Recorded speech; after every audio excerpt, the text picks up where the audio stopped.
شاید اتنا آسان نہ رہے جتنا وہ پہلے سمجھ رہے. ادر جوید صاحب آپ کے پاس آتے ہیں, آپ ہمیں بتائیں جو کرنٹ اس وقت جو افغان پیس پروسیس چل رہا ہے, do you think it will surpass all the threats and complexities? آپ کا کیا خیال ہے اس کے بارے میں؟ دیکھیں جو یہ افغان پیس پروسیس ہے, جیسے ہم چونکہ تجزیہ کر رہے ہیں بین الاقوامی ڈائنامکس جو چینج ہو رہے ہیں پوسٹ کووڈ میں اور کووڈ میں, مجھے لگتا ہے کہ یہ ڈیفیکلٹیز شاید اس طرح سرپاس تو نہ کر سکے, کوئی چیز ہو بھی سکتی ہے راستے میں, مگر جو انٹینشنز ہیں اور جس طریقے سے یہ اس کی پروسیڈنگز ہو رہی ہیں اور جس طریقے سے افغانستان کے باقی تمام گروپس آپس میں انٹرا افغان ڈائلاگ شروع ہوا ہے, اور جو یو ایس یہ انیشیٹو ہے اور پاکستان کی فیسیلیٹیشن ہے, مجھے لگتا ہے کہ یہ اپنے منطقی انجام تک کوئی نہ کوئی اس کی شکل ضرور نکل آئے گی. دیکھیں ایک تو وائلنس کا ریسیڈ کرنا اور پرزنرز کا جو ایکسچینج ہے, اور اس کے علاوہ جو سب سے بڑی بات یہ ہے کہ کانفیڈنس بلڈنگ میئر جو یو ایس اور طالبان کے درمیان ڈائریکٹ ہیں, اس کا ایفیکٹ ضرور ہوگا. بہت سال پہلے جب پہلے ہی افغان وار بھی تھی, اس وقت بھی ہم نے دیکھا ہے کہ اوول آفس میں یہ حقانی اور سب کو لے گئے تھے پریزیڈنٹ ریگن, اور ان کو کہا تھا انہوں نے کہ یہ ماڈرن ڈیز واشنگٹن ہیں. گو کہ اب تو وہ سب کے وہ مجسمے گرا رہے ہیں وہاں امریکہ میں, مطلب واشنگٹن کے بھی اور سب کے مجسمے گرا رہے ہیں.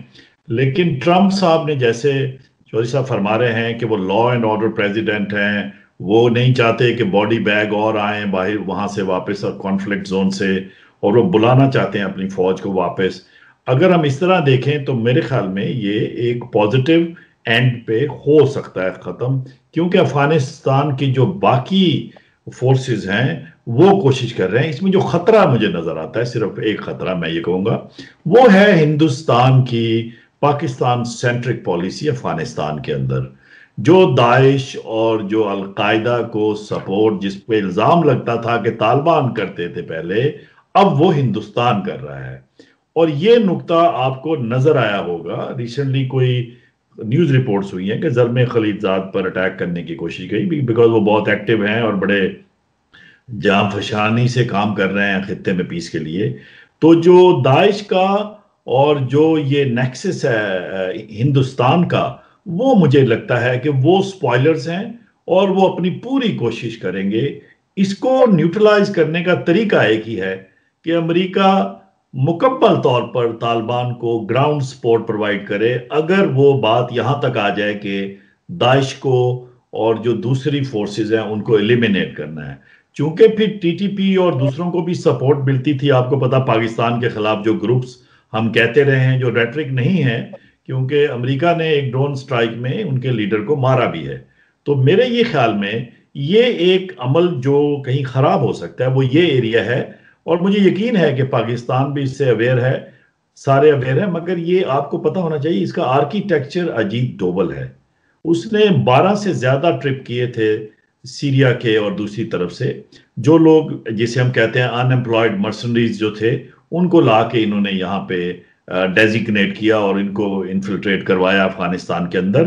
ہمیں یہ اس بات کو مد نظر ہمیں رکھنا پڑے گا, اور اس کے لیے بھی کانٹیجنسی سیکیورٹی پلان بنانا پڑے گا, یعنی کہ اس کی سیکیورٹی واچ کرنا اس ایسپیکٹ کا بہت زیادہ ضروری ہے. چوہدری اعجاز صاحب, میں آئی وڈ وانٹ کہ آپ اس پہ کامنٹ کریں جو اتھر جوید صاحب نے کہا, آپ کا کیا انالیسس ہے اس کے بارے میں؟ جی ضرور. دیکھیں میں اس بات سے تو اتفاق کرتا ہوں کہ یہ ابھی جو حالیہ جتنے بھی اقدامات ہوئے ہیں یہ خوش آئند ہیں, اور یہ امن کی طرف جانے کے لیے درست سمت میں جا رہے ہیں یہ سارے اقدامات.